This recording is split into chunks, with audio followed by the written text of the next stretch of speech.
Hello friends, नमस्ते। मैं पूनम मिश्रा आपके अपने YouTube channel education and more पर आप सबका हार्दिक स्वागत करती हूँ। फ्रेंड्स, आज का मेरा टॉपिक है मुखड़ा क्या देखें दर्पण में।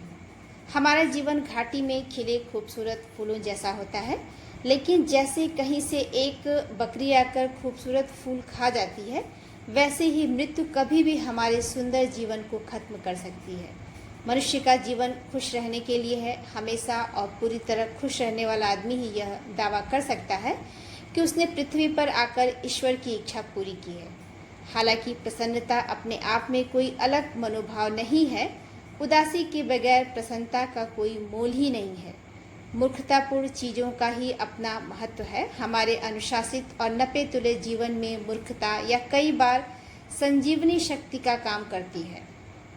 हमें किसी की तकलीफ़ के बारे में पता चले और हम उसको वह तकलीफ़ दूर करने में सक्षम न हो, तो उससे बड़ा दुख और क्या हो सकता है।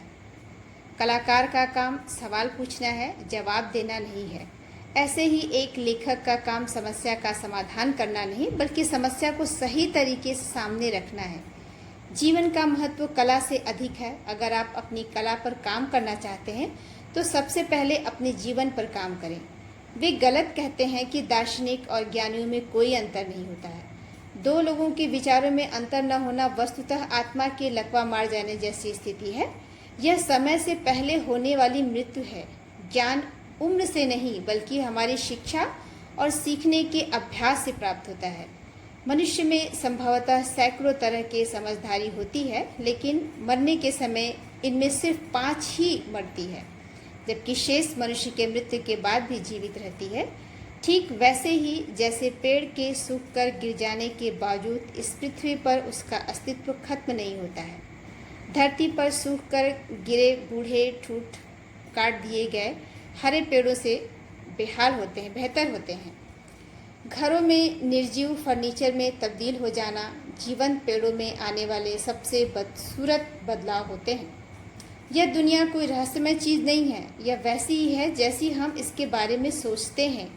एकाकीपन से डरने वाले व्यक्ति को जीवन में कभी शादी नहीं करनी चाहिए। मनुष्य कितना भी व्यथित क्यों न हो, उसे निराशा से बचना चाहिए। चरम अशांति के बाद भी हमारे जीवन में शांति आएगी। हम फिर देवदूतों की आवाज़ सुनेंगे और फिर हमें हीरो के जगमग आसमान दिखाई देंगे। मानवीय रिश्तों में ज़्यादा गंभीरता और दयालुता होनी चाहिए तथा संवादों में ज़्यादा चुप्पी और सरलता होनी चाहिए। बेहतर जीवन जीने का सहज नुस्खा यह है कि जब गुस्से में है सिर्फ तभी शालीनता की सीमा लांघें।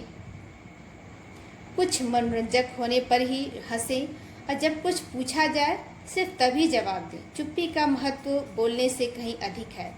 खुशहाल आदमी हमेशा निश्चिंत रहता है, क्योंकि उसकी चुप्पी उसकी नाखुशी का बोझ सहजता से उठा लेती है। चुप्पी के बगैर प्रसन्नता असंभव है। हमारे जीवन में प्रेम से बड़ा रिश्ता और कुछ नहीं है। प्रेम से डरने वाला वस्तुतः जीवन से डरते हैं, और जीवन से डरने वाले लोग आधा मर चुके हैं। प्रेम के होने पर ही हम संतुलित व्यवहार करते हैं। वास्तविक प्रेमियों का व्यवहार अनुकरण करने लायक होता है। बड़ा संकट तो एक मूर्ख आदमी भी झेल जाता है। दैनंदिनी जीवन की समस्याओं को झेलना उससे कहीं ज़्यादा मुश्किल होता है। जब हम बीमारी के निदान के लिए कई उपचार सुझाए जाते हैं, तब इसका अर्थ यह होता है कि यह बीमारी कभी खत्म होने वाली नहीं है। मनुष्य का जीवन खुश रहने के लिए है। हमेशा और पूरी तरह खुश रहने वाला आदमी ही यह दावा कर सकता है कि उसने पृथ्वी पर आकर ईश्वर की इच्छा पूरी की है। दुख के बिना सुख का कोई मोल नहीं होता। अगर आपको मेरा यह विचार अच्छा लगा हो तो कृपया मेरे चैनल को लाइक करें एंड सब्सक्राइब करें। धन्यवाद।